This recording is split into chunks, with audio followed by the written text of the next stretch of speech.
Bonjour, ici Ludovic Bréant, entrepreneur et investisseur immobilier. Je suis ravi de vous retrouver sur les chemins de randonnée du Pays Basque où je viens de croiser mes amis les Potiocs.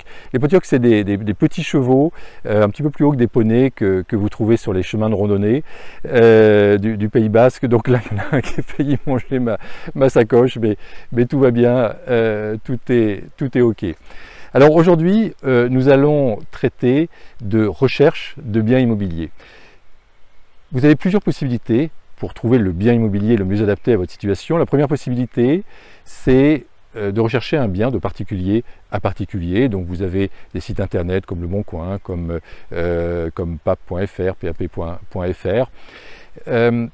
C'est pas là nécessairement où vous allez faire les meilleures affaires, parce que les vendeurs ils sont malins et ils ont l'impression qu'ils peuvent vendre plus cher en passant sur un site de particulier à particulier. Donc souvent ils vont mettre la commission d'agence, ils vont la rajouter sur le prix. Et puis là vous n'avez pas la sécurité du professionnel qui va vous conseiller, qui va vous donner les tuyaux sur les prix, qui va vous donner également des tuyaux sur sur le vendeur, pardon, pourquoi il vend, est-ce qu'il est pressé de vendre, est-ce que ça fait longtemps que son bien est à vendre. Enfin, vous allez recevoir des informations précieuses qui vont vous permettre de faire la bonne proposition si le bien est adapté. La deuxième possibilité, c'est le bouche à oreille. Donc n'hésitez pas à parler de votre projet avec vos proches, avec la famille. Moi, il m'est arrivé de trouver de très très beaux produits de cette manière-là. Et puis, la troisième possibilité, bien sûr, qui est la plus traditionnelle, je dirais, c'est l'agence immobilière. Nous, dans notre foncière, on a trouvé à peu près 90% de nos biens grâce aux agents immobiliers. Donc sur les 1000 biens que nous avons détenus, il y en a à peu près 90% qui ont été trouvés par les agences immobilières. Alors l'inconvénient, c'est qu'elle prend entre 3 et 8% du montant de la vente.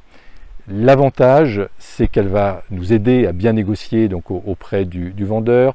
Comme je vous disais, elle va nous trouver les bonnes informations, des informations qui vont pouvoir vraiment peut-être être décisives et à avoir de bons prix, le meilleur prix donc, avec le vendeur. Donc j'encourage vraiment chacun d'entre vous à avoir une bonne relation avec son agence immobilière, d'identifier peut-être 2-3 agents immobiliers avec lesquels on sympathise, qu'on invite à déjeuner, qu'on invite à boire un café, avec lesquels donc on a certaines acquaintances, qu'on relance régulièrement pour savoir s'ils n'ont pas trouvé un bien.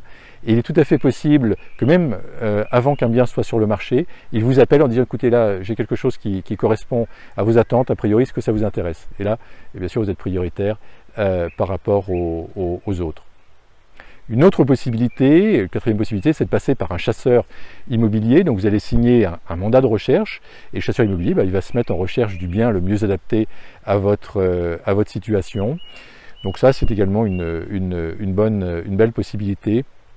En tout cas, ce que je vous encourage à faire, c'est faire des visites. C'est vraiment vous familiariser avec votre marché local, avec les prix au mètre carré, avec les différents secteurs, etc. Et ça, en faisant des visites, eh bien, ça c'est quelque chose qui va vous aider.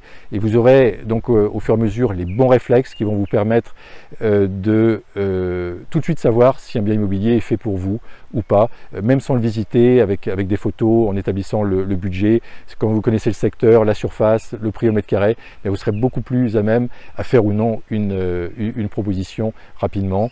Donc visitez, en tout cas au départ pour vous familiariser avec l'immobilier, visitez des biens de temps en temps avec des entrepreneurs qui vont vous dire que voilà, là il y aurait ça, ça et ça à faire. Voilà, vous allez également vous familiariser avec l'aspect technique de l'immobilier, avec les travaux à faire. Voilà, mais pour ça, il faut visiter des biens et donc se mettre à rechercher le bien qui correspond à votre recherche. Je vous souhaite le meilleur. Si vous souhaitez en savoir plus, eh bien n'hésitez pas à nous rejoindre sur la chaîne YouTube Ludovic Bréant, bien sûr à vous y abonner. Et n'hésitez pas également à commenter, à liker. Je vous souhaite le meilleur et je vous dis à très bientôt.